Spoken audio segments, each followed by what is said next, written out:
Madame le maire, chers collègues, la délibération qui nous est soumise rappelle en préambule les objectifs culturels de notre commune, parmi lesquels une politique en faveur de la culture durable, qui implique que celle jusqu'alors conduite ait été précaire et provisoire.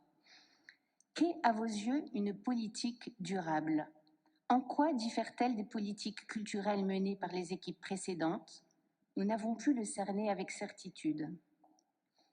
S'agit-il de conduire des actions culturelles au long cours et non plus ponctuelles, d'impliquer nos concitoyens pour pérenniser vos actions ou d'ancrer durablement l'action culturelle dans les quartiers jusqu'alors délaissés? Nous l'ignorons. Faute de cerner avec précision le nouvel esprit qui vous anime, nous en sommes réduits à juger des effets durables de l'ancien. La fermeture de structures culturelles historiques de l'île ces dernières années, Nasdaq en 2018, le Biplan en 2019, les expositions de la Maison de la Photographie en 2020, sans compter celles qui sont au bord de la faillite, comme les cabarets et les bars musicaux.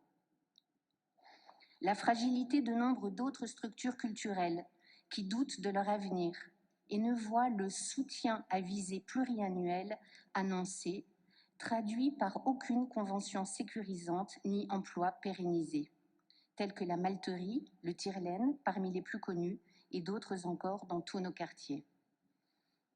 Et plus généralement, l'absence d'engagement fort de notre commune sur le développement durable dans les conventions avec les acteurs culturels de la ville, qui ferait la promotion de modèles culturels coopératifs, de gestes éco-responsables, certes plus nombreux qu'auparavant, mais tardant à être généralisés, ou encore d'inclusion sociale. Certes, nous ne pouvons que nous réjouir de constater la reconduction à l'identique pour l'année 2021 de la plupart des subventions accordées en 2020, permettant d'assurer la survie de certaines de ces structures, acteurs, associations durement et profondément touchés par la crise sanitaire. Cependant, l'architecture même des budgets culturels demeure le témoignage d'une politique durablement centrée sur les grands événements et sur les grosses structures. Nous ne demandons pas, évidemment, de réduire le financement public des grandes institutions culturelles, mais plutôt de s'atteler à ce que les autres financements correspondent à leur dimension métropolitaine et régionale. Mais le quart du budget global pour l'île 3000, qui impose sa ligne éditoriale aux structures qui sont dans l'obligation d'y répondre si elles veulent être financées, cela n'est pas acceptable. Quand seulement 13% des subventions sont destinées aux projets initiés par les autres associations culturelles. Parmi les grands bénéficiaires de la prodigalité durable, donc, l'île 3000 absorbe le quart du budget global, alors même que sa subvention annuelle est réduite de 100 000 € en 2021. Je rappelle à cette occasion que l'île 3000 a bénéficié des aides de l'État pour l'activité partielle, des fonds de solidarité divers liés à la crise et, je le suppose, de la remise des loyers municipaux. Que sont devenues les sommes versées par notre commune au titre de l'année 2020 en l'absence d'événements? Comment ne pas songer aux millions d'euros de trésorerie placés dans l'immobilier, énoncés par la Chambre régionale des comptes en 2019? Ce durable bas de laine a-t-il vu grossir encore sa pelote?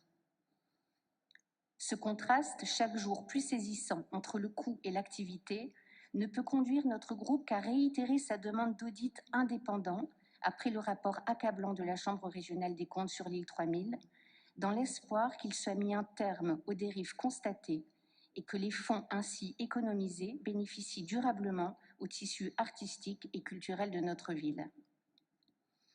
Bien avant la crise sanitaire, notre groupe avait déjà émis des propositions concrètes en suggérant de fixer une règle de limitation et de non-cumul des salaires des dirigeants pour les structures financées par la ville et le reversement des sommes ainsi écrêtées, ainsi que des 4 millions de trésorerie excédentaires de l'île 3000 à un fonds de soutien aux associations socio-culturelles lilloises.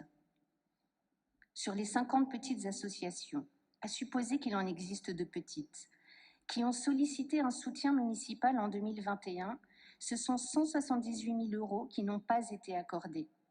Je songe à Arc Connexion dans le Vieux-Lille, au Cirque du Bout du Monde à Moulins, à Flonflon, à Oisem, à Basse-d'Atome, à l'île Sud ou encore à l'Harmonie de l'île Centre.